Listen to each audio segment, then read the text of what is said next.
په دې معاشره کې د دې ځوانانو د دې کم عمره الکانو مرګونه ولې کیږي؟ آیا دا مرګونه بې ګناه کیږي؟ د پردو تور سرو سره د پردو زنانو سره ناجایزه چې کوم تعلقات وي، کوم رشتې، یعنی کومې رشتې له چې دوی د محبت او د دوستۍ نوم ورکوي. نو ده ما ته ویل چې او لیدلې ما ستاسو په چت، نو ما چې زما په چت باندې تا لیدله نو تا به دې ورسره خورم بیا وجلې وساتت تاسو ته دا خبره کوم که فرض که داسې تاسو دا خبره کول غواړئ یا یو جرګه کول غواړئ.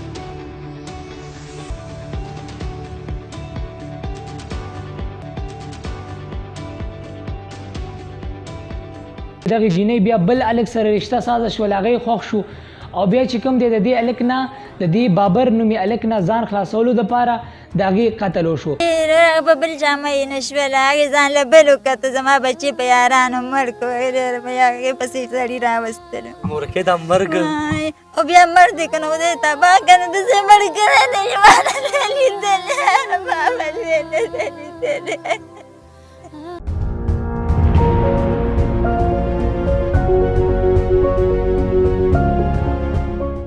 بسم الله الرحمن الرحیم. السلام علیکم، زه مرشد خان او تاسو ګورئ پروګرام رښتیا.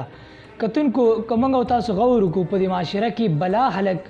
بې ګناه قتل کړیږي، په دغه کې ماشومان هم شامل دي، په دغه کې زنان هم شامل دي، په دغه کې بوډاګان هم شامل دي، خو په دغه کې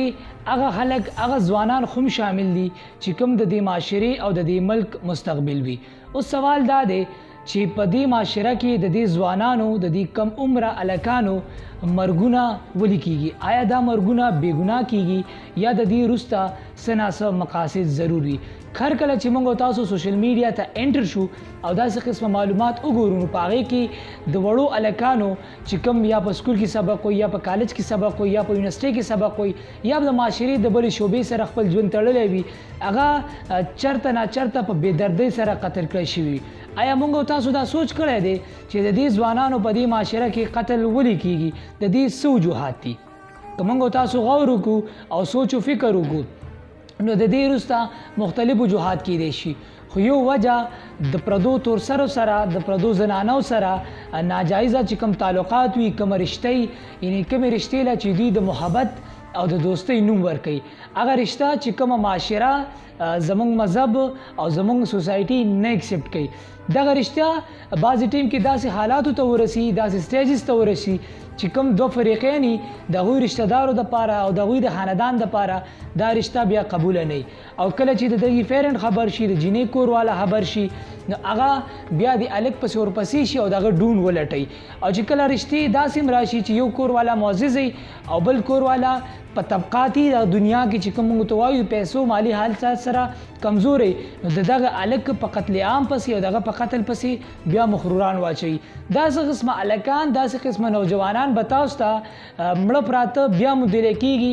چېرته د لښتي په غاړه کې، چېرته په نیر کې، چېرته سړک غاړې ته، چېرته په بیچ بازار کې به په هغه باندې فایرنګ کېږي، یا به د هغه په مخ باندې تیزاب اچولی کېږي، یا به د هغه نه لاس او خپې پرې کړېږي، خو د بېدردۍ سره به د دې ماشومانو د دغه ځوانانو قتلونه کېږي. پهله نمبر قتل چې کوم دی د اویس نومي هلک وشو، کوم چې ډسټرکټ 400 سره تعلق ساتي، د اسلامیه کالج سټوډنټو ډېر بې رحمۍ سره هغه قتل کړی شوی و، په پټو کې پروت و، موږ خپل هغې لپاره تللي، ما خپله یې باندې پروګرام ریکارډ کړی. نو هغه ماشوم چې کوم دی وروسته انوسټیګیشن وشو، پته ولګېده بقول ملزمانو چې کوم دی د هغه کور کې چې کومه جینۍ وه، کومه زنانه وه، د هغې سره ناجایزه تعلقات و، او دغه ناجایزه تعلقات د هغوی د فیرن نه، د هغوی چې کوم والدین دي، د هغوی رشته دارو، د هغوی نه برداشت کېدو، د هغې په ځای باندې د اویس هلک قتل وکړی شو، هغه شهید شو. هغه ماشوم چې د خپل مور پلار، د خپل کور، د اسلامیه کالج او خاص طور باندې د پاکستان چې کوم دی یو اهم سرمایه وه، نو هغه په بېدردۍ سره قتل. نو ده ما ته ویل چې او لیدلې ما ستاسو په چت،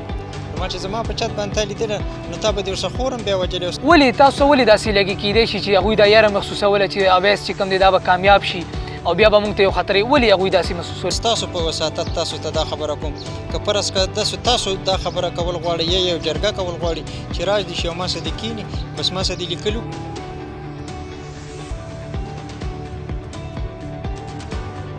کوم فریقین دي چې کوم چا دا جرم قبول کړی دی، د هغوی څه بیان دی، عدالت کې کیس روان دی، کوم نظر باندې هغوی خپله باندې دې ته ګوري، د هغوی موقف، هغوی بیان به هم زه تاسو ته درښیم.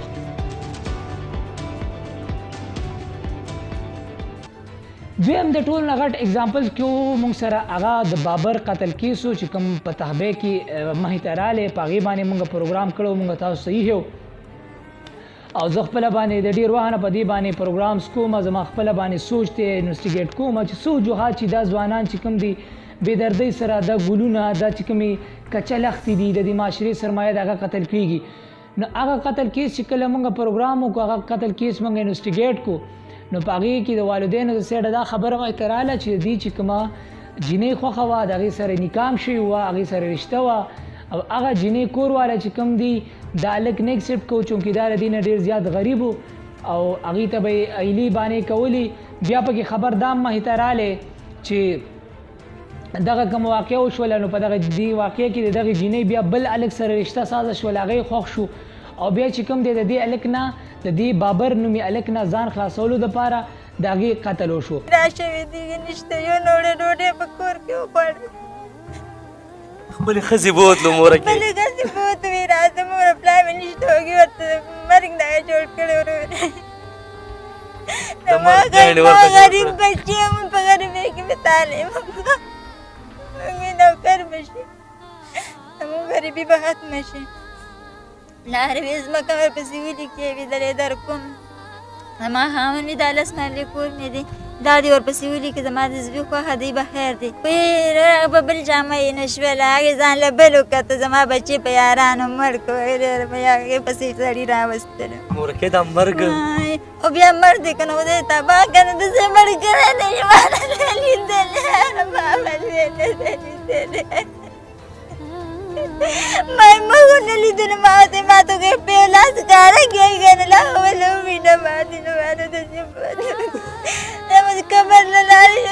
په زوره راپاڅوي چې اوس د دې سلیوشن سره حل څه دی پهله نمبر خو دا دی چې موږ له د خپل بچو تربیت کول پکار دي د خپل کشرانو تربیت کول پکار دي او د تربیت نه د نورو د تربیت دپاره پهله موږ ته ضروري دی چې موږ خپل تربیت په خپله باندې وکړو چې کله په سوسایټي کې یو انسان په خپله ښه سړی هغه په خپله یو ښه کردار لري نو هغه به د بل له برایي نه منې کوي نو پهله خو موږ له خپل کردار ټیک کول پکار دي بیا خپل کشرانو ته دې باره کې کلیر میسج ورکول پکار دي چې داسې قسمه کردار او داسې چې کوم دی زموږ سوسایټۍ دپاره ایکسپټیبل نه دی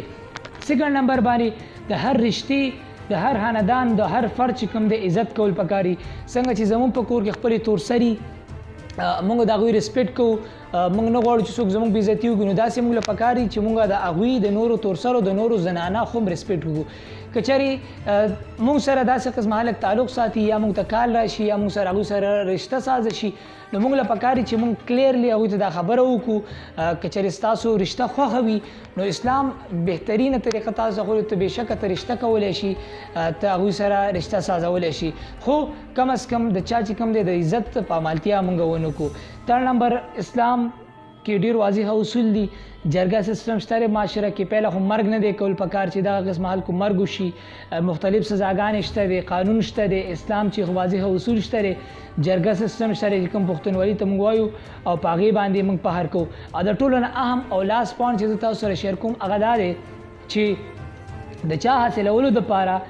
د چا د ژوند ګټلو دپاره د چا امید پوره کولو دپاره ضروري ده چې پهله ته خپل ځان کامیاب کړي ستا د کور والا او ستا والدینو چې کوم تا نه امیدونه دي کومې رشتې تا سره وابسته دي